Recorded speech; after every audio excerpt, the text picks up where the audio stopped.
is another day that the Lord has made, and we should rejoice and be glad in this day. Oh yes, my name is Sarah Otieno, and welcome to This Is the Day. We're live on Family TV, also live on Family Radio, and you can always get in touch with us using the WhatsApp number 0786 316 316.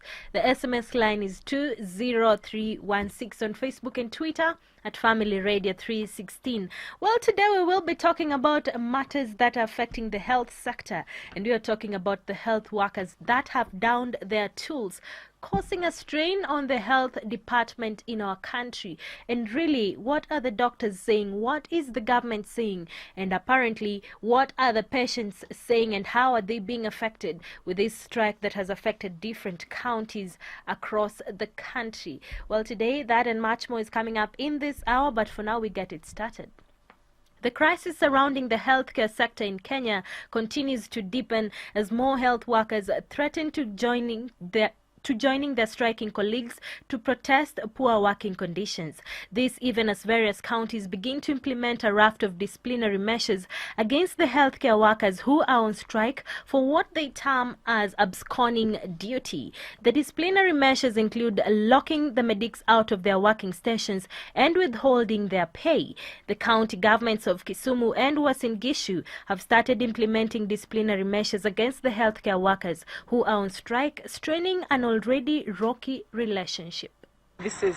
We are already taking action, and we have said we will stop salary, and if it reaches a time that we need to advertise for those positions, we are going to do that. The Kenya Medical Laboratory officers have been trained, and they are the only people with the mandate and skills to identify, to say, to declare that an individual is sick.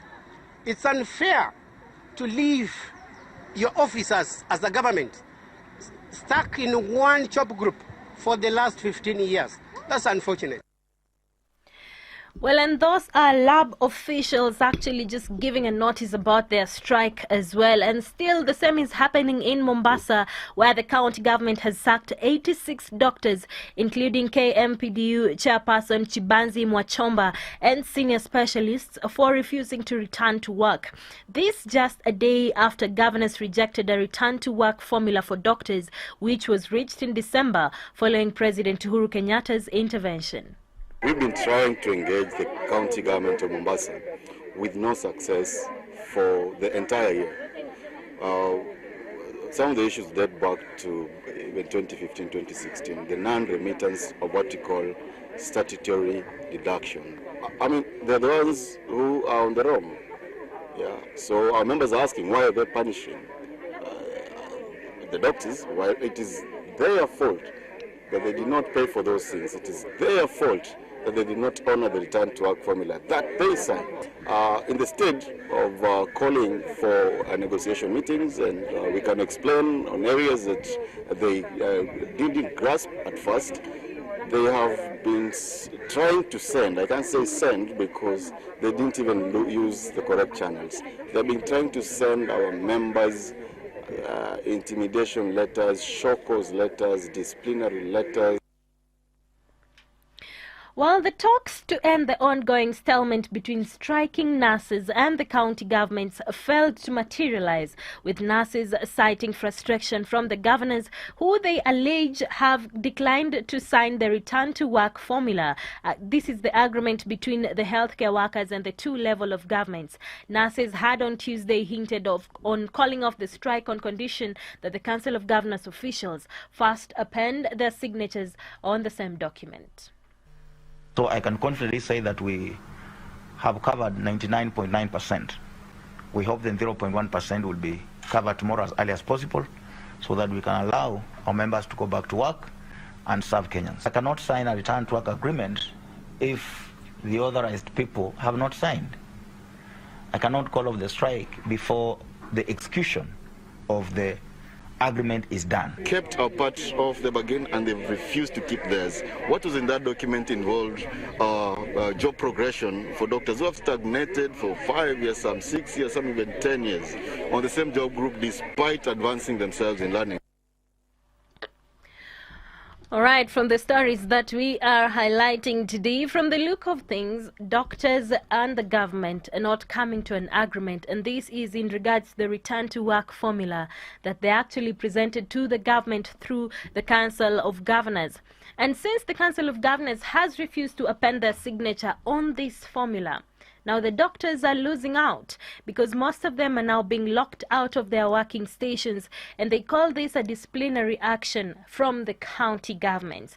Now, if you were given a chance to talk to the doctors regarding the situation as it is right now, and also considering that the government is not anywhere near resolving these issues with our healthcare workers, would you advise them to go back to work? If you were given that chance to talk to the healthcare workers, would you advise them to go back to work? Talk to us using the WhatsApp number 0786 316 316. The SMS line is 20316.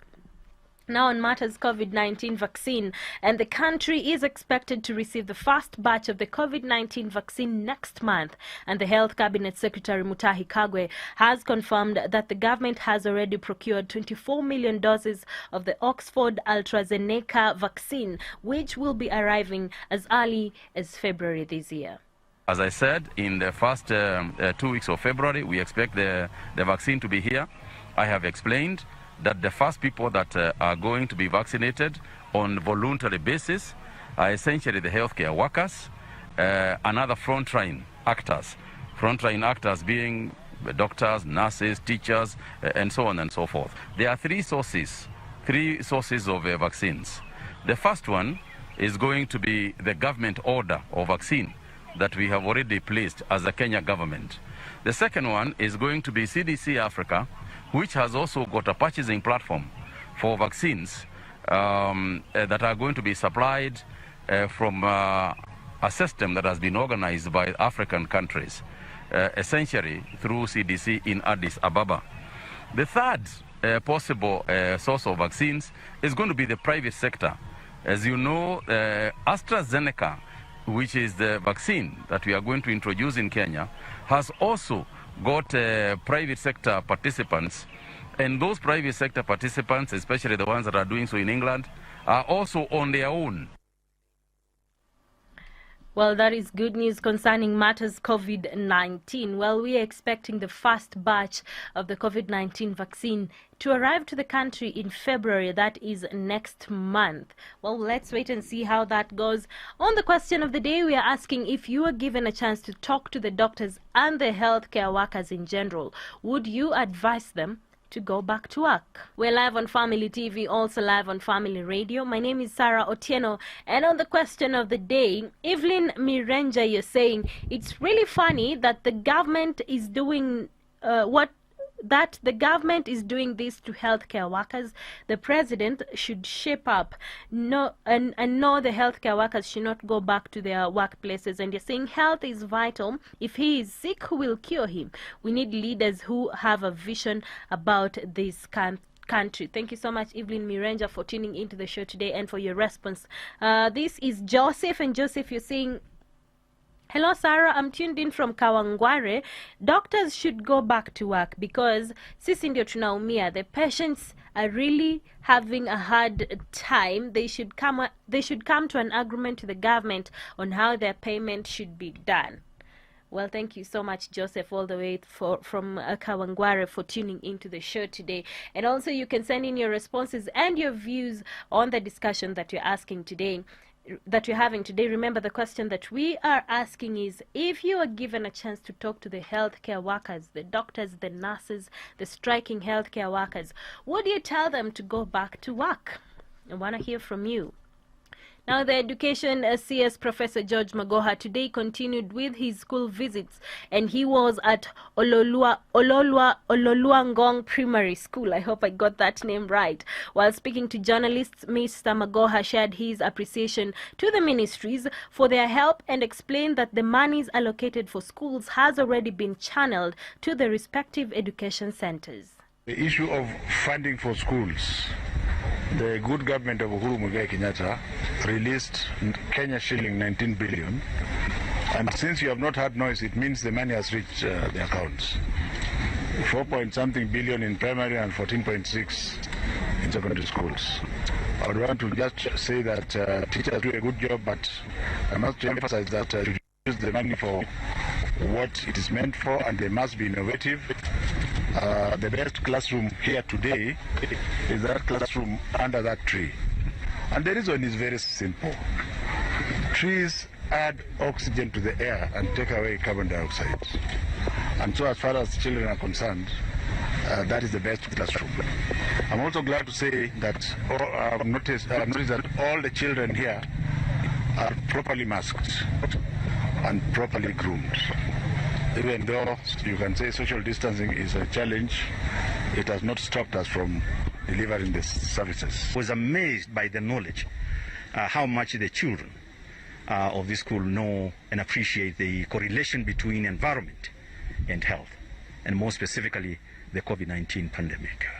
As Prof says, the best school, the best class here is those that are the kids that are that shaded, heavily shaded a tree. And we have, as a ministry, agreed to work together with the Ministry of Education towards greening of our schools. I hear it in the media, some of us who are ridiculing the fact that our kids are learning and in trees and in green spaces. There's nothing unique about it. It's happening across the country and across the world, in the US, in the EU. It is a thing now to do, and more than the prevailing circumstances. All right, still in matters education, strict implementation of the COVID-19 protocol is a real struggle in thousands of learners who turned up to various schools across the country on day 4 of the reopening of the learning process. A spot check revealed that some of the learners intentionally or subconsciously took off their face masks to talk to their friends or even the teachers, even as adherence to social distance proved a hard nut to crack for many kids, especially when they're excited to talk or to play with each other.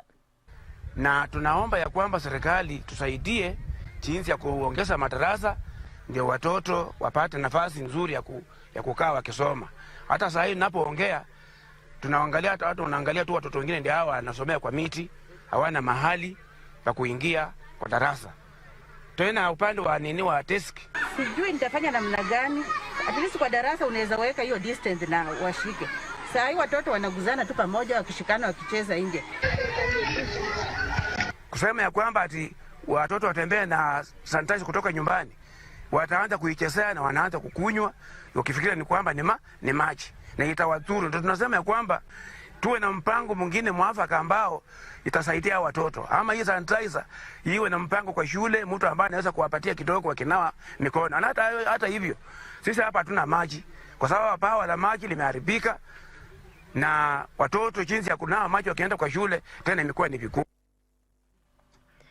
Well, now to matters politics, and the Orange Democratic Movement Party has nominated the former Matungu Member of Parliament, David Were, to vie for Matungu parliamentary seat in March 4th by-election. The party's election board chairperson, Catherine Muma, says that Were has met all the set requirements to secure the Orange Party ticket. Kampeni ya amani. Tunakuja kufanya kampeni ile haina fujo. Kusimama kura ama uchaguzi ni kama kuwinda. Ni kama mtu ambaye anaenda msituni kuwinda. So mwenye atapata swara Mungu ndio anajua. Lakini huwezi kulaumu mtu kwa nini amekuja na silaha yake kuja kuwinda. So tafadhali tusilaumiane. Kwa nini ODM inasimamisha mtu Matungu? Kwa nini ODM ni chama ya hapa Kenya, sio chama ya Tanzania? Na nina hakika hii kiti ya Matungu mmeona soldiers kutoka huko wako hapa. Wametoka kwa wingi, wengine wako kule nyumbani wanangojea. Hao wote na mimi na tukuungana pamoja na experienced politician like David Were, I'm sure tutapata hii. Well, now, according to the Rift Valley Regional Commissioner, Mr. George Natembeya, about 5,000 school-going girls were impregnated in the Rift Valley region by the end of December 2020. Speaking while inspecting some schools in Nakuru, the commissioner called upon the school heads to audit their students and report the number of students who have not reported back to school since the reopening. Almost all our public schools in the region have reopened. We're talking about almost 99.9%, apart from 16 schools in Baringo, which are well aware about the issues of flooding. But the students have been relocated to no neighboring schools. In Nakuru, there's one school in the eastern mall, specifically Marashoni, that also has not opened, because you remember when the government was evicting people, there are some people who just panicked and demolished that school. Actually, they vandalized the school. They ran away with iron sheets, timber, and so forth. So that school has not been able to open. In Baringo, this morning we'll shoot about 100 tons from the CS devolution, from the Ministry of Devolution, to try to sort out that problem of flooding. We want also to bring in other parties, including the CDF, to see whether we can sink boreholes in our schools, so that we have sufficient water. Well, now to some good news to our teachers, and teachers will be among the frontline workers to receive doses of the COVID-19 vaccine that is expected in the country by the end of next month, February 2021. The Ministry of Health, however, noted that the approved Pfizer and Moderna vaccines were not tested on children in the trial phase, thus they are only eligible for adult use. Remember, we have children who have bronchitis, we have children who have sickle cell anemia, we have children who have kidney issues, diabetes. We've been able to, engage with our schools to be able to have that database. So having a chronic condition registry of children across the different schools, that's one of the key interventions we're putting in place. So we're really encouraging parents to be very proactive for those children who have chronic illnesses. There are, areas where modifications may be made to have those children undertake, home-based learning, and those really are issues that would be dealt, on a case-by-case basis. Some teachers actually have opted not to stay at home. They have told us that they have been at home for too long and they want to be back in school and working. You can't prevent a teacher who wants to work, as long as they take care of themselves. But of utmost importance, like I said before, is to assure our teachers that if you are not able to go to school for one reason or another, nobody is going to sack you. Well, there it is, and the government has also said that teachers' insurance will cover for COVID-19 treatment, and they will be eligible for airlifting whenever there is a needy crisis. And at the same time, the welfare of the teachers will be well taken care of, and this means that no teacher will be fired for failing to report to work while feeling unwell. This is good news to the teachers. Now let's sample some of the responses that you have sent in on the question of the day. This is on Facebook, and Phyllis Wanjiru, you're saying, what is the government doing in this issue? This country belongs to some of the most important people. And you're saying, this is John Kinyanjui, you're responding to that, and you're saying they're just busy doing the BBI talk. Well, Masigo Mary, no, they have come this far. Why should they give up now? And this is your message to the doctors. They should not go back to work because they have come this far. It's not right for them to give up right now. Calvin Umani, you're saying, no, I wouldn't advise them to go back to work. Jimolo, yes, they should run back. The common mananchi can only afford a public hospital. Who can only afford the public hospital is currently suffering. Frederick Ivasha, you're saying, you are you're present. Thank you so much for tuning in to the show today. You can also send in your feedback, your responses, and your views on the question of the day. If you had an opportunity to talk to the doctors and all the healthcare workers who are on strike, would you tell them to go back to work? Is Sarah Otieno, and thank you so much for joining in to the show today. Now let's look at some international stories. where Ghanaian soldiers intervened in parliament to quell a clash between opposing parties in a chaotic scene overnight ahead of today's body swearing-in. Mayhem erupted after a lawmaker from the ruling party tried to seize the ballot box during the vote for Parliament Speaker. The ensuing clash lasted several hours until the army moved in, with the national television broadcasting the drama live. Chaos on the floor of Ghana's Parliament Wednesday. The opposition National Democratic Congress disrupted the election of the Speaker of the 8th Parliament, leading to several commotions in the House since the inauguration of the 8th Parliament began. The horrifying incident prompted the presence of heavily armed military and police officers. Opposition members tried to whisk away the ballot box as election for the Speaker was underway. After calm was restored, an opposition MP and a veteran politician, Alban Bagbain, was elected Speaker of the Fourth Republic. As one of the oldest 7 MPs, he polled 138 votes against his predecessors 136, with 1 MP failing to vote. Bagbain makes history for being the first Speaker of Parliament who is not selected by the governing party. Well, now from Ghana's chaos to the United States, where pro-Donald Trump supporters stormed into the U.S. Capitol building in Washington, D.C. yesterday evening, breaking into the debating chambers and clashing with armed police officers. 4 people died during the unrest, 3 from the medical emergencies, and 1 woman was shot dead in circumstances that are still unclear. The siege came on the day of Electoral College votes confirming Joe Biden's victory were to be affirmed by members of the House and the Senate. The chaos erupted after Trump addressed thousands of protesters near the White House, repeating false claims that the election had been stolen. Mayhem in the U.S. Capitol on Wednesday as swarms of protesters supporting outgoing President Donald Trump stormed the building in an attempt to force Congress to undo Trump's election loss. Police drew guns and fired tear gas after pro-Trump protesters marched through the halls of Congress. Everybody stay down! Get down! House members were told by police to lie on the floor and grab gas masks under their seats. Police said a woman had died after being shot at the Capitol. The National Guard was also deployed to the scene. Some lawmakers live tweeted the dramatic lockdown, one calling it surreal, another, Dan Kildee of Michigan, saying, quote, "This is not a protest, this is an attack on America." The chaotic scenes unfolded after Trump addressed thousands of protesters and repeated false claims that the election was stolen from him due to widespread fraud. We will never give up. We will never concede. It doesn't happen. You don't concede when there's theft involved.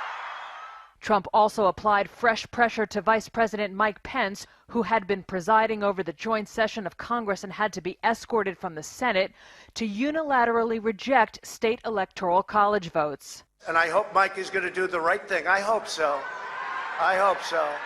Trump later posted a video on Twitter in which he repeated his unsupported claim that the election was stolen from him, but called for peace and told his supporters to go home. This was a fraudulent election, but we can't play into the hands of these people. Outside the Capitol, members of militia groups and far-right groups, some in body armor, mingled with the crowds. President-elect Joe Biden said it was an unprecedented assault on U.S. democracy and called for the siege to end. It's not protest, it's insurrection. And the head of a business group that represents 14,000 companies, including ExxonMobil, Pfizer, and Toyota, urged senior U.S. officials to consider invoking the 25th Amendment to remove Trump from office. Washington Mayor Muriel Bowers ordered a citywide curfew that began at 6 p.m. Well, Vice President Mike Pence condemned pro-Trump rioters who stormed the U.S. Capitol while Congress conducted a ceremonial counting of electoral votes that will confirm President-elect Joe Biden's win.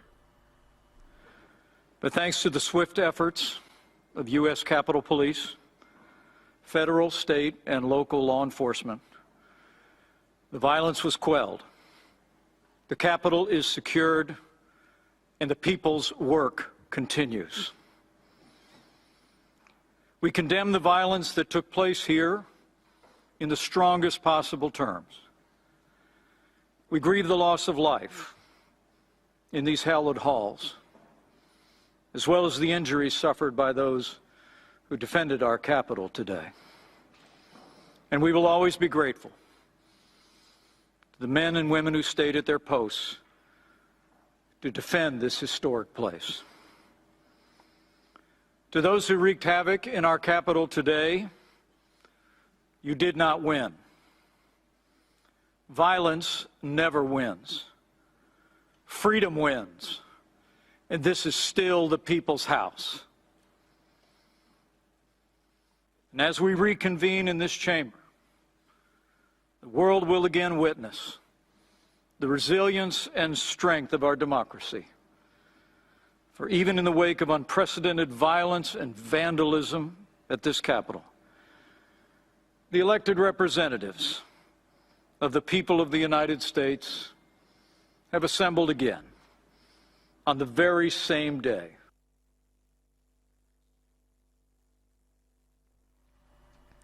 Well, today Congress certified the win of Joe Biden and Kamala Harris, and that is a hard blow to the outgoing U.S. President Donald Trump. Well, let's move over. Though scientists had warned that the world was due for a pandemic, one could not have predicted the impact of COVID-19. So should we expect more pandemics in the future? Listen in. History tells us that we will definitely get surprised in the next few years.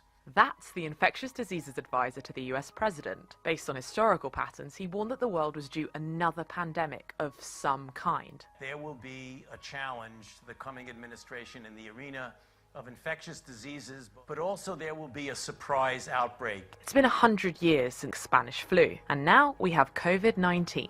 So, will pandemics, diseases that affect nearly every country on Earth, be the new normal? We live in a cleaner environment which does not allow pathogens to thrive. On the other hand, because we are encroaching into new environments, we are opening ourselves to unknown pathogens. Many scientists and analysts argue that over the last 30 years, humans have created the ideal conditions to make a small outbreak of a virus go global. It's almost like we've made the perfect storm. What are the reasons? Well, we've been travelling more, often moving countries whether by choice or not, and we're sending stuff all around the world too. Food, animals, plants, gifts. Cities and towns are becoming more populated with people living closer together, and we've been clearing land to build more homes, losing forests which are often the source of new medicines and cures. So, does this mean scientists can tell us when the next pandemic will be? Well, no. No one was able to predict the SARS-CoV-2 pandemic because we didn't even know that this virus existed. Scientists have been saying we need to set up systems to prepare for such eventualities. Viruses will keep appearing. The challenge now is for governments to contain any virus that comes into their country, and for people to change their habits, to reduce the likelihood of disease spreading, to stop a pandemic like COVID-19 happening again. And if they come, they will not affect us, and we shall overcome.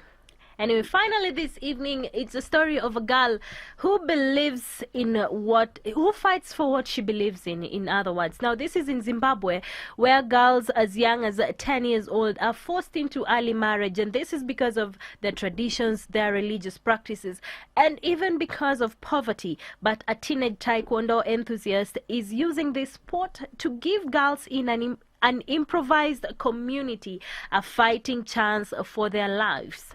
Her name is Natsiraishi, and you should see the way she's lined up together with her former schoolmates, those that are already married, just giving them instructions on how to kick, punch, and do the rest. Listening to this. This spunky Zimbabwean 17-year-old has been a martial arts fan since she was 5.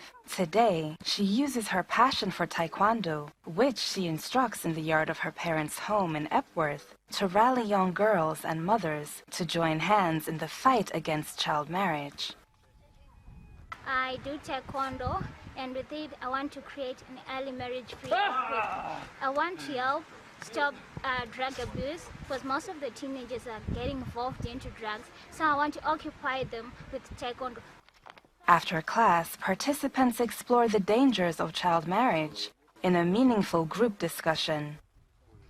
Since I was in primary school, most of my friends got impregnated and they got into marriages. And then when I went to high school, I realized that some of them now have kids and they're facing problems.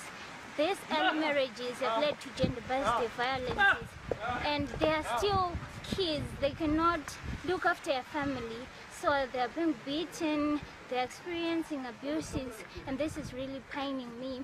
Neither boys nor girls may legally marry until the age of 18, as per 2016 Zimbabwean law. Nonetheless, the practice remains widespread, with an estimated 30% of girls marrying under 18. Well, there we have it. A girl, a teenage girl, fighting for what she believes in. Literally fighting for that.